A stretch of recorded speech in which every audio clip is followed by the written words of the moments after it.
ನಮಸ್ಕಾರ ಸ್ನೇಹಿತರೆ, push of ಅರ್ಪಿಸುವ ಸಾಲದ ಮಾತುಕತೆಯ ಇಂದಿನ ಸಂಚಿಕೆಗೆ ನಿಮ್ಮೆಲ್ಲರಿಗೂ ಸ್ವಾಗತ. ನಾನು ಹರೀಶ್ ಎಡವಾಣಿ. ಸ್ನೇಹಿತರೆ, ಕಳೆದ ಬಾರಿ ಒಂದು ಪ್ರಾಜೆಕ್ಟ್ ಎಕ್ಸಿಕ್ಯೂಟ್ ಮಾಡಿದ್ವಿ. ಅದ್ರ ಬಗ್ಗೆ ಎಲ್ಲ ನೀವು ಟೂರ್ ನೋಡಿದ್ರಿ.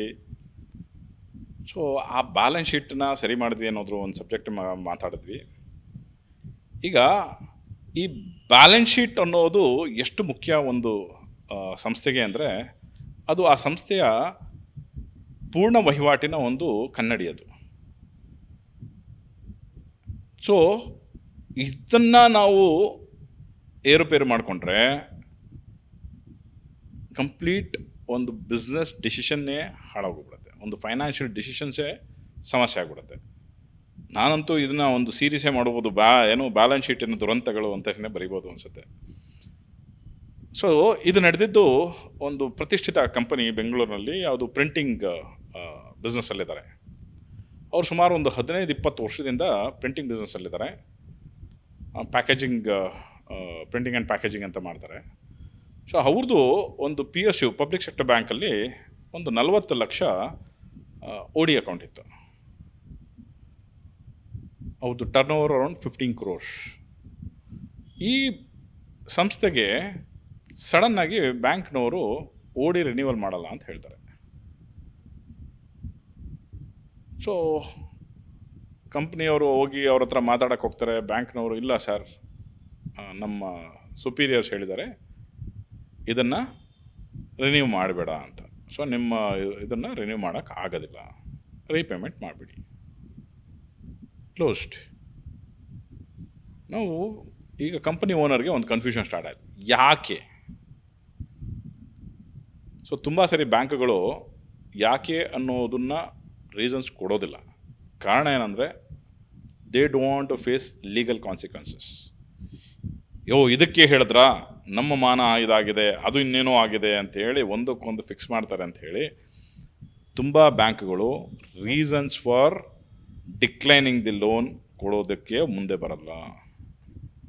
ಯಾಕೆ ಅಂದರೆ, ಕಸ್ಟಮರ್ಗಳು ಯಾವ ರೀತಿ ಬೇಕಾದರೂ ಅವ್ರ ಮೇಲೆ ಲೀಗಲ್ ಆ್ಯಕ್ಷನ್ಸ್ ತೊಗೊಳ್ಬೋದು, ಅಥವಾ ಅವ್ರ ಮೇಲೆ ಇನ್ನೇನೋ ಕ್ಲೈಮ್ ಮಾಡ್ಬೋದು ಅನ್ನೋ ಒಂದು ಭಯ. ಸೊ ಈ ಕಸ್ಟಮರ್ ಒಂದು ಕಾಮನ್ ಫ್ರೆಂಡ್ ಮುಖಾಂತರ ನನಗೆ ಪರಿಚಯ ಆದರು.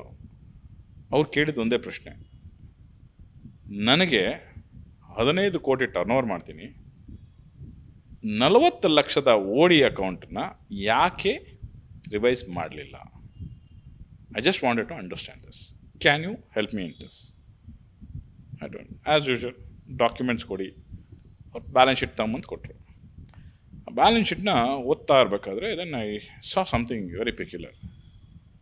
ಬ್ಯಾಲೆನ್ಸ್ ಶೀಟಿನಲ್ಲಿ ಎಷ್ಟು ವಿಭಾಗಗಳಿರ್ತವೆ ಅಂದರೆ ಸ್ನೇಹಿತರೆ, ಅದರಲ್ಲಿ ಮೇಜರ್ ಪೂರ್ತಿ ಬ್ಯಾಲೆನ್ಸ್ ಶೀಟನ್ನು ಮುಂದೊಂದು ಸರಿ ಹೇಳ್ತೀನಿ ನಿಮಗೆ. ಒಂದು ಭಾಗದಲ್ಲಿ ಡೆಟಾರ್ಸ್ ಅಂತ ಇರುತ್ತೆ, ಇನ್ನೊಂದು ಭಾಗದಲ್ಲಿ ಕ್ರೆಡಿಟಾರ್ಸ್ ಅಂತ ಇರುತ್ತೆ. ಈ ಡೆಟಾರ್ಸ್ ಅಂದರೆ ನಾವು ಯಾರಿಗೆ ಸಾಲ ಕೊಟ್ಟಿದ್ದೀವಿ ಅಂತ, ಕ್ರೆಡಿಟಾರ್ಸ್ ಅಂದರೆ ನಮಗೆ ಯಾರು ಸಾಲ ಕೊಟ್ಟಿದ್ದಾರೆ ಅಂತ. ಅರ್ಥ ಆಯ್ತಲ್ಲ? ಸೊ ಈ ಬ್ಯಾಲೆನ್ಸ್ ಶೀಟ್ ಓದಬೇಕಾದ್ರೆ ಒಂದು ಅರ್ಥ ಆಗಿದೆ ಏನು ಅಂದರೆ, ಈ ಕಸ್ಟಮರ್ನ ಅಂದರೆ ಇವ್ರಿಗೆ ಬರಬೇಕಾದ್ರೆ ಡೆಟಾರ್ಸ್ ಲಿಸ್ಟಲ್ಲಿ ಬರೀ 20 ಲಕ್ಷ ಇದೆ, ಕ್ರೆಡಿಟಾರ್ಸಲ್ಲಿ 1,80,00,000 ಇದೆ. Think the difference. ನನಗೆ ಬರಬೇಕಾಗಿರೋದು 20 ಲಕ್ಷ, ನಾನು ಕೊಡಬೇಕಾಗಿರೋದು 1,80,00,000. ಸೊ ಬ್ಯಾಂಕ್ಗಳು ಏನಂತ ಯೋಚನೆ ಮಾಡ್ತವೆ, ಇವನಿಗೆ ಯಾರೋ ಆಲ್ರೆಡಿ 1,80,00,000 ಸಾಲ ಕೊಡೋಗಿರ್ಬೇಕಾದ್ರೆ ನಮ್ಮ 40 ಲಕ್ಷ ಅವಶ್ಯಕತೆ ಇಲ್ಲ. ಹೌದಲ್ವಾ? ಸೊ ಹಾಗಾಗಿ ಬ್ಯಾಂಕು ಇದನ್ನು ಅಂದರೆ ಅವರ ಡ್ರಾಯಿಂಗ್ ಪವರ್ಸ್ನ ಸ್ಟಾಪ್ ಮಾಡಿದ್ದಾರೆ. ನಾವು ಆ್ಯಸ್ ದಿ ಕಸ್ಟಮರ್, ಸರ್ ಈ 1,80,00,000 ನೀವು ಆಲ್ರೆಡಿ ಕ್ರೆಡಿಟಾರಲ್ಲಿದೆ, ಹೇಗೆ? ನೋ, ನಾನು ಯಾರ್ದು ಸಾಲ ಹಂಗೆ ಇಟ್ಕೊಳ್ಳಲ್ಲಪ್ಪ. ನಾನು ಮಮ್ಮಮ್ಮ ಅಂದರೆ ಒಂದು 10 ಲಕ್ಷ 15 ಲಕ್ಷ ಇರುತ್ತಷ್ಟೇ. 1,80,00,000 ಅದೆಲ್ಲ ಸುಳ್ಳೋದು. ಯಾರು ಹೇಳಿದ್ದು? ಯಾರು ಹೇಳಲಿಲ್ಲ, ನಿಮ್ಮ ಬ್ಯಾಲೆನ್ಸ್ ಶೀಟ್ ಹೇಳ್ತಾ ಇದೆ. ದೆನ್ ಹಿ ಕಾಲ್ ದಿ ಆಡಿಟರ್ನ ಕೂರಿಸಿದ್ರು, ಕೇಳಿದ್ರು ಏನಿದು. ದೆನ್ ಈ ಸ್ಟಾರ್ಟೆಡ್ ಅದು ಒಂದು ಕತೆ ಹೀಗೆ ನಡೆದಿತ್ತು. ಏನು ಅಂದರೆ ಒಬ್ಬರು ಇಂಪೋರ್ಟರ್, ಮೆಷಿನ್ ಇಂಪೋರ್ಟ್ ಮಾಡೋವಂಥವ್ರು, ಅವ್ರು ವರ್ಷಕ್ಕೆ ಒಂದು ಮಿಷಿನ್ ಇಂಪೋರ್ಟ್ ಮಾಡಲೇಬೇಕು. ಆ ವರ್ಷ ಅವ್ರಿಗೆ ಎಲ್ಲೂ ಸೇಲ್ಸ್ ಮಾಡ್ಲಿಕ್ಕಾಗಿಲ್ಲ. ಒಂದು ಮಿಷಿನ್ ಇಂಪೋರ್ಟ್ ಮಾಡಿದ್ದಾರೆ, ಪ್ರಿಂಟಿಂಗ್ ಮಿಷಿನ್ನೇ. ಆ ಮಿಷಿನ್ನು ಅವರು ಎಲ್ಲಾದರೂ ಒಂದು ಕಡೆ ಇನ್ಸ್ಟಾಲ್ ಮಾಡಬೇಕು. ಇವ್ರದ್ದು ದೊಡ್ಡ ಜಾಗ ಇತ್ತು. ಇವ್ರ ಹತ್ರ ಒಂದು ರಿಕ್ವೆಸ್ಟ್ ಮಾಡ್ತಾರೆ, ಏನಂತ, ಸರ್ ನಮ್ಮದು ಮಿಷಿನ್ನ ನಿಮ್ಮ ಇದರಲ್ಲಿ ಇಡ್ತೀವಿ, ಇದರಲ್ಲಿ ಏನು ಆರ್ಡ್ರ್ ಬರುತ್ತೆ, ಪ್ರಿಂಟಿಂಗ್ ಆಗುತ್ತೆ, ಆ ಪ್ರಿಂಟಿಂಗ್ ಆದಂಥ ಇದರಲ್ಲಿ ಸಂಪಾದನೆ ಆಗಿದ್ರಲ್ಲಿ ಒಂದಷ್ಟು ಅಂಡರ್ಸ್ಟ್ಯಾಂಡಿಂಗ್, ಅಂದರೆ ಇಬ್ರಿಗೂ ಅರ್ಥ ಶೇರ್ ಮಾಡ್ಕೊಳ್ಳೋಣ. ನೀವು ಯಾವಾಗ ಅನುಕೂಲ ಆಗುತ್ತೆ ನಿಮಗೆ ತೊಗೊಳ್ಬೇಕು ಅಂದರೆ ಇದನ್ನು ನನಗೆ ದುಡ್ಡು ಕೊಡ್ಬೋದು, ಇಲ್ಲ ಅಂದರೆ ಇದು ಬೇರೆ ಯಾರಿಗಾದ್ರೂ ಸೇಲ್ ಆಗಿತ್ತ ಕಾಲಕ್ಕೆ ಇದನ್ನು ವಿಲ್ ಸೆಟ್ ಆಫ್ ಅಂತ.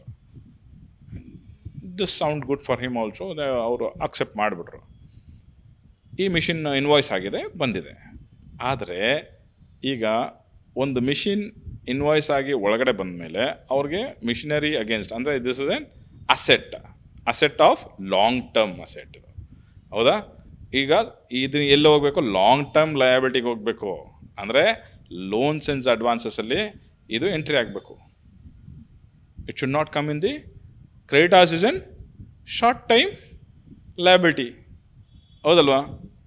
ಸೊ ಇದು ಒಂದು ಡಿಫ್ರೆನ್ಸಿಂದ ಅಲ್ಲಿ ಮಿಷಿನರಿ ಕಾಸ್ಟ್ ಏನಿತ್ತು ಅರೌಂಡ್ 1.7 crore ಸಮಥಿಂಗ್ ಹತ್ತತ್ರ, ಅದನ್ನು ತೊಗೊಂಡು ಬಂದು ಒಂದು ಕ್ರೆಡಿಟಾರಲ್ಲಿ ಹಾಕಿದ್ರಿಂದ ಈ ಕಸ್ಟಮರ್ಗೆ ಡ್ರಾಯಿಂಗ್ ಪವರೇ ನಿಲ್ಲಿಸ್ಬಿಟ್ರು ಬ್ಯಾಂಕ್ನವರು. ನೋಡಿ ಸ್ನೇಹಿತರೆ, ಒಂದು ಸಣ್ಣ ತಪ್ಪು ನಿಮ್ಮ ಆಡಿಟರಿಂದ ನಡೆಯೋದು, ನಿಮಗೆ ನಿಮ್ಮ ಫೈನಾನ್ಷಿಯಲ್ಸ್ ಬಗ್ಗೆ ಅವೇರ್ನೆಸ್ ಇಲ್ಲ ಅಂದರೆ ನಿಮಗೂ ಕೂಡ ಇದೇ ಥರ ಸಮಸ್ಯೆಗಳಾಗತ್ತೆ. ತುಂಬ ಜನ ಹೇಳ್ತಾರೆ ನನ್ನ ಹತ್ರ, ಬ್ಯಾಂಕ್ಗಳಿಗೆ ಸಬ್ಮಿಟ್ ಮಾಡಿದ್ವಿ ಸರ್, ಎಲ್ಲ ಡಾಕ್ಯುಮೆಂಟ ತೊಗೊಂಡ್ರು, ಅವ್ರು ಏನು ಹೇಳಿದ್ರೆ ರಿಜೆಕ್ಟ್ ಅಂತ ಅಷ್ಟೇ ಹೇಳಿದ್ರು, ಏನು ರೀಸನ್ ಗೊತ್ತಿಲ್ಲ. Reasons will be very simple, ನಿಮ್ಮ ಬ್ಯಾಲೆನ್ಸ್ ಶೀಟ್. ಸೊ ಮೊದಲನೇದಾಗಿ ನೀವು ಅರ್ಥ ಮಾಡ್ಕೊಬೇಕಾಗಿರೋದು, if you are a business man, first try to know how to read your balance sheet. ನಿಮ್ಮ ಬ್ಯಾಲೆನ್ಸ್ ಶೀಟನ್ನು ಓದಲು ನಿಮಗೆ ಬರಬೇಕು, ಮತ್ತು ಆಡಿಟರ್ ಜೊತೆಗೆ ನೀವು ಕೂತು ಆ ಬ್ಯಾಲೆನ್ಸ್ ಶೀಟನ್ನು ಪರಾಮರ್ಶೆ ಮಾಡಬೇಕು. ಇಲ್ಲ ಅಂದರೆ ಈ ಥರ ಸಮಸ್ಯೆಗಳಲ್ಲಿ ನೀವು ಸಿಗಾಕೊಂತೀರಿ. ಆದರೆ ಈ ಕಸ್ಟಮರ್ಗೆ ನಾವು ಆ ಬ್ಯಾಲೆನ್ಸ್ ಶೀಟನ್ನು ರಿವೈಸ್ ಮಾಡಿದ್ವಿ, ಮುಂದೆ ಇವ್ರಿಗೆ ಅರೌಂಡ್ 2.5 ಕೋಟಿಯಷ್ಟು ಅನ್ಸೆಕ್ಯೂರ್ಡ್ ವರ್ಕಿಂಗ್ ಕ್ಯಾಪಿಟಲ್ ಕೊಟ್ವಿ, ಅರೌಂಡ್ 4 crores ಅವ್ರಿಗೆ ಮೆಷಿನರೀಸ್ಗಳನ್ನ ತೊಗೊಂಡ್ರು. ಈಗ ರೀಸೆಂಟಾಗಿ ಇನ್ನೊಂದು 1.5 ಕೋಟಿದು ಒಂದು ಮೆಷಿನರಿ ತೊಗೊಂಡಿದ್ದಾರೆ. ಆಲ್ ಬಿಕಾಸ್ ಆಫ್ ನಾವು ಬೆಟರ್ ಬ್ಯಾಲೆನ್ಸ್ ಶೀಟ್ಸ್. ಸೊ ಸ್ನೇಹಿತರೆ, ನೀವೇನಾದರೂ ಲೋನ್ಸ್ಗೆ ಹೋಗ್ತಿದ್ರೆ, ನಿಮ್ಮ ಲೋನ್ಸ್ ರಿಜೆಕ್ಟ್ ಆಗಬಾರ್ದಂತಿದ್ರೆ ಮೊದಲು ನಿಮ್ಮ ಬ್ಯಾಲೆನ್ಸ್ ಶೀಟನ್ನು ನಮ್ಮ ಜೊತೆ ಡಿಸ್ಕಸ್ ಮಾಡಿ. ಸೊ ನೀವೇನಾದರೂ ನಮ್ಮ ಜೊತೆ 1-to-1 ಕಾಲಿಗೆ ಬರಬೇಕಂದ್ರೆ ಈಗ ಕೆಳಗಡೆ ಇರೋವಂಥ ವಾಟ್ಸಪ್ ನಂಬರ್ಗೆ ಲೋನ್ ಅಂತೇಳಿ ಮೆಸೇಜ್ ಮಾಡಿ, ನಾನು ನಿಮಗೆ ಟೈಮ್ ಕೊಡ್ತೀನಿ, 1-to-1 ಮಾತಾಡೋಣ, ನಿಮ್ಮ ಬ್ಯಾಲೆನ್ಸ್ ಶೀಟ್ ಬಗ್ಗೆ ಡಿಸ್ಕಸ್ ಮಾಡೋಣ, ನಿಮ್ಮ ಲೋನ್ಸ್ ಬಗ್ಗೆ ಡಿಸ್ಕಸ್ ಮಾಡೋಣ. ಇವತ್ತಿನ ಸಾಲದ ಮಾತುಕತೆ ಇಲ್ಲಿಗೆ ಮುಗಿಯುತ್ತೆ. ನಮಸ್ಕಾರ. ನೀವೇನಾದರೂ ಸಬ್ಸ್ಕ್ರೈಬ್ ಆಗಿಲ್ಲ ಅಂದರೆ ಈ ಕೂಡಲೇ ಸಬ್ಸ್ಕ್ರೈಬ್ ಮಾಡ್ಕೊಳ್ಳಿ, ಬೆಲ್ ಬಟನ್ ಒತ್ತೋದನ್ನು ಮರಿಬೇಡಿ. ನಮಸ್ಕಾರ.